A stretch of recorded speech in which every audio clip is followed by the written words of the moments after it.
Meanwhile, condemnation of Hamas has been quick to follow, as has much support for Israel's right to self-defense. Perhaps a watershed moment in and of itself from a usually hostile media and global leadership environment. On Monday, the leaders of France, Germany, Italy, the United Kingdom and the United States released a joint statement expressing their steadfast support and backing to the state of Israel, while also stating their unequivocal condemnation of Hamas and its appalling acts of terrorism. A sentiment echoed by the Prime Minister of the United Kingdom, speaking amid a visit to a synagogue. As the Prime Minister of this country, I am unequivocal. The people who support Hamas are fully responsible for this appalling attack. They are not militants. They are not freedom fighters. They are terrorists. Their barbaric acts are acts of evil. There is no other word to describe what we have seen. Still on the line from Tel Aviv is Aviv Bushinsky, the former media advisor and chief of staff for Netanyahu. Aviv, we were speaking about this just a couple of minutes ago. This exact sentiment. We never heard something like this in almost, I want to say, the more than 70 years of Israel's modern day existence. Now we're seeing this after such atrocities have made its way to the media, to social media. The big question of how long this is going to last for, I think an even bigger question. The West is on Israel's side at the moment, potentially for a time being. Are we going to be seeing the Gulf nations, who Israel recently just signed peace accords with, coming to the table as well, condemning Hamas? In a way, yes. Even the Saudi Arabia were quite latent when this ordeal started. I must tell you, it's quite odd because knowing history, and everybody knows history, the Hamas is defined as a terrorist organization by most Western countries.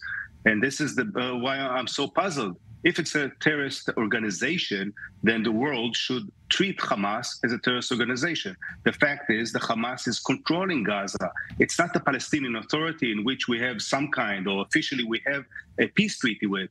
This is a terrorist organization, and there's no right for a terrorist organization to exist, regardless what happened 72 hours ago. So I'm happy that this is some kind of a wake-up call for those to the Western world that understood that we're dealing with a terrorist organization.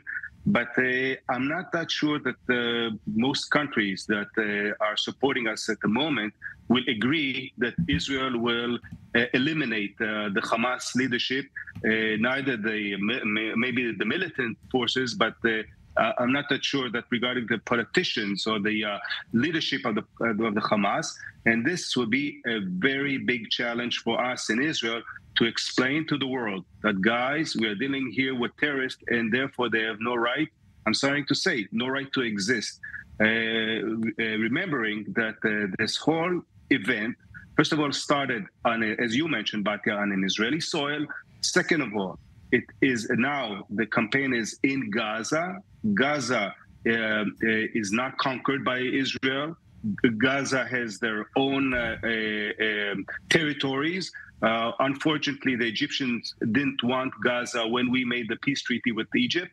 And these are the circumstances. But it's very hard to explain to the world when it started, the history, et cetera, that even we had a synagogue in Gaza in the 5th century. Maybe right before they even built a mosque in Gaza, and of course that the ultimate goal of the Hamas is to annihilate, to diminish Israel, and it's not a issue of territorial dispute. But again, I'm saying that unfortunately, I think that the world will put some pressure on Israel as long as this campaign will last, and it will last very long. No doubt that Israel will enter physically into Gaza. This is also a matter of time, maybe even a matter of hours. And we all have to stay firm and explain to the world that not only that we need their moral support, but perhaps we will need some physical support, most likely if the northern front will arise. You mentioned that it's going to be our job to explain to the world, and it's difficult to actually put into words how to explain this. I want to end this breaking news edition by putting those images instead of the words, as they speak more than 1,000 words. Have a look at the shocking footage of more atrocities. Hamas terrorists shooting and harassing Israeli civilians as they have cornered them near a shelter. I do apologize for showing these hard images, but as Aviv just mentioned as well, they need to be seen. The global community needs to understand what is happening on the ground as clearly as they possibly can, more so than any of our words can explain. People from abroad asking how they can possibly help at the moment. This is how. Share these images online. Fight the battle online, showing exactly where Israel is. And again, the stark reminder that you put in place as well, Aviv, Raphael in studio here has also said before, make sure that people know how this started when they're looking at the end. That's a wrap from us here at the I-24 News Desk.